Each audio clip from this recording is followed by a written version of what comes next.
under হচ্ছে tally গ্রুপে under under আমরা একটা প্যাকেট করছি পারচেস এটা করি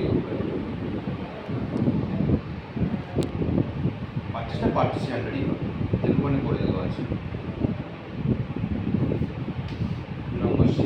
সেলটাও সেলের আন্ডারে এটা তুমি বানাবে গ্রুপ ঠিক আছে গ্রুপের মাধ্যমে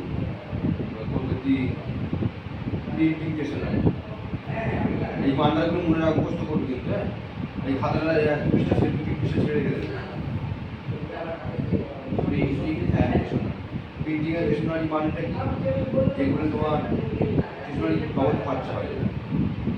যেমন জেরক্স করা এরপর পেপার কেনা প্রিন্টারে কার্টেজ লাগানো মানে অফিসে যে খরচাগুলো এটা থেকে হবে ইনডাইরেক্ট এক্সপেন্সেস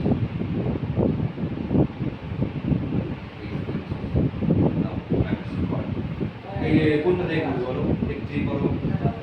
F3 করো কোম্পানি করবে তোমারটা দোষ তো অন্য কোম্পানি সেট কোম্পানি করো করা আছে কি না করবে যাই করবে কোনটা তোমার কোনটা করেছিলে ম্যানেজ করো মানটা কি করবে এবার যে স্কিল মানো আর করতে হবে না স্কিল এই করে গেল ঠিক আছে মালক কি ভুলে গেছে দেখেছো এখান থেকে তুমি কি করবে লেজার অ্যাকাউন্ট খুলবে তাই তো লেজার অ্যাকাউন্ট খুলতে কি হবে দেখো লেজার অ্যাকাউন্ট খুলতে গেলে তোমার লিখে দিচ্ছি এখানে যাবো না এখানে বুক থাক এখানে অনেকগুলো আরো কিছু লিখতে হবে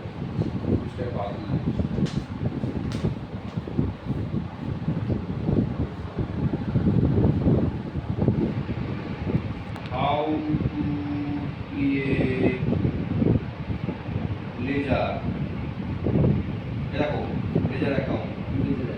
এইগুলোকে একটা লেজার অ্যাকাউন্ট বলা হয় যেমন প্রিন্টিং স্টেশনারি পারচেস তাও তো how to create laser account in tally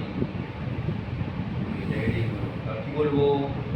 দেখো অ্যাকাউন্টিং ইনফো দেখাচ্ছে অ্যাকাউন্টিং ইনফো তাই তো অ্যাকাউন্টিং ইনফো তাহলে এক নম্বর অ্যাকাউন্টিং এন্টার মারো দেখো অ্যাকাউন্ট শুরু করলাম কি এক নম্বর দিলাম কি অ্যাকাউন্টিং ইনফো অ্যাকাউন্টিং ইনফোটা কি হোম পেজ যেটা প্রথম একদম প্রথম খুলবে হোম পেজ বলা এটা হোম পেজে এখানে হোম পেজে কিনতে হবে আচ্ছা অ্যাকাউন্টিং ইনফো হলো লেজার তারপর নিচে গিয়ে লেজার তারপর কি হলো ক্রিয়েট আছে হ্যাঁ ক্রিয়েট আছে ক্রিয়েট করো আর লেজার ফিল আপ দেখো আবার ledger fill up ledger detail fill up ledger name লিখবে লেজার ডিটেল ফিল আপ তারপর কি আছে আবার আছে অ্যাকসেপ্ট আবার অ্যাকসেপ্ট আর অ্যাকসেপ্ট বক্স আসবে অ্যাকসেপ্ট আসবে না প্রথমটা কি দিয়েছি পারচেজ পারচেজ এই স্টেপ বাই স্টেপ করতে হবে তোমাকে বুঝলে দেখো পারচেজ না নেমটা দেখো আগে দেখো তো লিখবে তো পারচেজ না টাইপটা করবে তবে তো হবে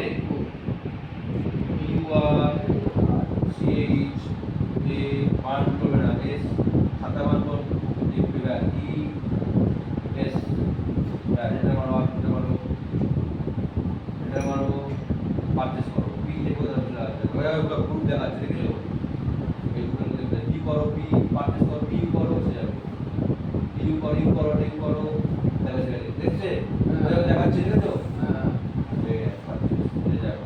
এখানে কি হবে এফেক্টেড এখানে নো করে রাখো অত নো করে রাখো দরকারে মানে এখানে স্টক যদি ইনভেন্টরি ভ্যালু হয় এফেক্টেড ওই স্টক নিয়ে পারচেজ করো স্টক মেনটেন করো তখন তুমি এটা ইউজ করবে পারচেজ আর সেলের ক্ষেত্রে অন্যান্যগুলি করতে হবে না কিন্তু পারচেজ আর সেল ক্ষেত্রে এখানে নো রাখা বাদ লাগবে তাহলে নো রাখো প্রিন্ট করো এটা করো দেখো অ্যাকসেপ্ট আছে দেখবে পরে দেখাচ্ছি আমি বুঝতে পারছি এভাবে এন্ট্রি করতে হবে করতে আচ্ছা কোন দিয়ে করো দেখি কোন দিয়ে করো এটা খুলে করো